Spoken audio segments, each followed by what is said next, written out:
Move along, girl. We don't need your kind here." The words hit harder than the cold rain soaking her jacket. She stood outside the diner, clutching a few crumpled bills, her last $8. Inside, a group of leather-clad bikers laughed, their engines still rumbling outside like thunder. No one expected her to help one of them.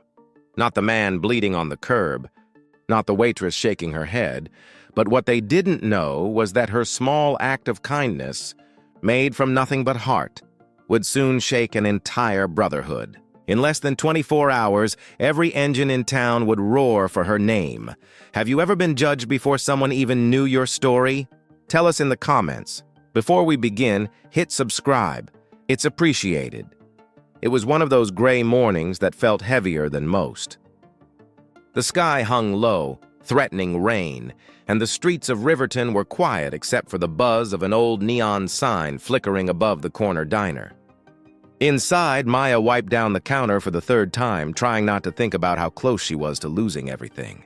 Rent was overdue, her power bill sat unopened in her bag, and her shoes had holes where the soles used to be. Maya was 23, working double shifts and walking 2 miles home every night because the bus fare was money she didn't have. She was used to people overlooking her, the kind of girl who smiled through tired eyes and kept her head down when customers talked over her. Still, she believed in kindness. Her grandmother used to say, "What you give the world finds its way back, even if it takes a while." Outside, the sound of motorcycle engines broke the calm, deep, growling, unapologetic. A group of bikers rolled in, their leather jackets stamped with fiery skulls and heavy metal patches. Locals whispered when they saw them. "Hell's Angels," someone muttered. "Trouble." Maya didn't look twice. She'd seen enough faces twisted by prejudice to know assumptions rarely told the truth. That afternoon, a storm rolled through. The bikers eventually left, but one didn't make it far.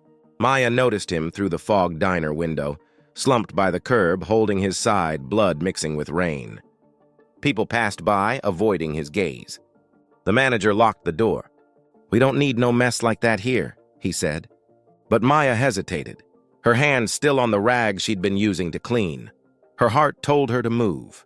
Her wallet said she couldn't afford to. What would you do if you were her? Help a stranger everyone else feared or protect what little you have left? The rain came down harder, drumming against the pavement as Maya stepped outside.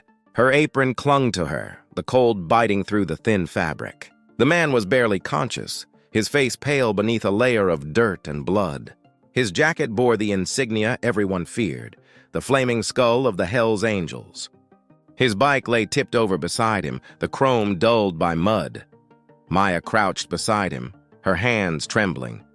"You need help," she whispered, though no one else was listening. Around them, the world had turned away. Curtains closed, doors locked, faces averted. The diner's neon sign flickered red behind her like a warning. She checked his pulse. Weak. His breath came shallow, each inhale a struggle.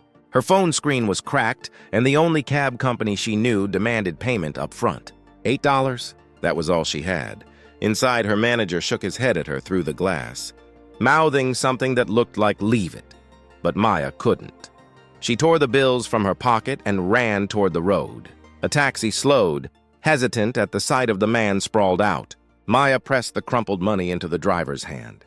"Please," she begged. "Just get him to the hospital." The driver looked from her to the biker, uncertain. "You sure about this?" he asked. She nodded.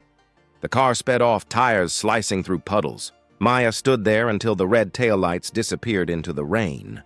When she turned back, the diner door was locked. Her manager had fired her on the spot. She was left standing in the cold, soaked, broke, and jobless, for helping a man everyone else called trash. That night, she walked home in silence. Every step felt heavier, every raindrop colder. People stared as she passed. A young black woman with soggy clothes and tired eyes, walking alone through a town that had already made up its mind about her. But even as doubt crept in, a strange calm followed. She hadn't done it for reward. She'd done it because no one else would. Morning came with sunlight and the faint smell of gasoline in the air. Maya didn't notice at first. the deep rumble that grew louder by the second. Her apartment windows rattled. Dogs barked down the street. Then, one by one, motorcycles began to fill the road. Not one or two, dozens, maybe 100. Leather jackets, chrome bikes, the same flaming insignia glinting in the sun. She froze. Neighbors peeked out from behind curtains. Her landlord stepped onto the porch, eyes wide. The street shimmered with heat and engines, and at the front of the roaring crowd stood the man she'd saved, bandaged, leaning on his bike, looking right at her. What could this mean? Why were they here and for her? The roar of engines echoed like thunder through the narrow street. Maya stood frozen on the porch steps, barefoot, clutching her old jacket tight. The air vibrated with sound. 100 motorcycles idling in perfect rhythm. Their riders lined up like an army of steel and leather. For a moment, no one moved. Then the injured man, the one she'd saved, stepped forward. He walked with a limp, his face still bruised, but his eyes were steady. The crowd of bikers parted to let him through. Neighbors watched from behind half-open blinds, whispering, expecting trouble. Even Maya's landlord muttered, "You should call the police," as if violence was inevitable. But the man didn't look angry. He looked grateful. He stopped in front of her, silent. Then he reached into his pocket and pulled out a folded piece of paper, a hospital discharge form with her name written at the bottom. "If not for you," he said quietly, "I wouldn't be standing here." Behind him, the bikers revved their engines once in unison, the sound deep and powerful enough to shake the ground. Then, from the back of a truck, 2 men began unloading boxes, new clothes, food, even a leather jacket with her name stitched on it. Another rolled forward a gleaming new motorcycle, its paint black as midnight, chrome polished to a mirror finish. Maya's breath caught in her throat. She stepped down, trembling. "I don't understand," she whispered. The man smiled, a small, knowing look. "You helped a brother when no one else would," he said. "Now it's our turn." The crowd erupted in applause, rough, raw, and real. For the first time, the same street that once looked down on her now watched in stunned silence. Engines roared again, this time not in menace but celebration. Maya covered her face, overwhelmed, tears cutting clean lines through the dust on her cheeks. What would you have thought was happening in that moment? Danger? Revenge?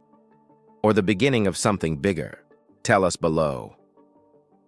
When the noise faded and the engines went silent, Maya stood surrounded by gifts she never imagined she'd receive.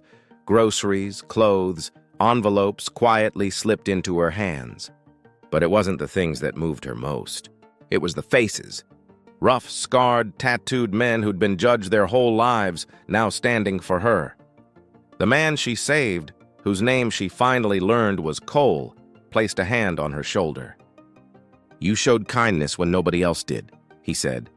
"We don't forget that." Then, with a small nod, he handed her a key to the black motorcycle gleaming in the sunlight. "You ever need us," he added, "we ride for you." Maya tried to speak, but her voice cracked. The crowd answered with a low, unified rumble of engines, a sound that wasn't just noise anymore.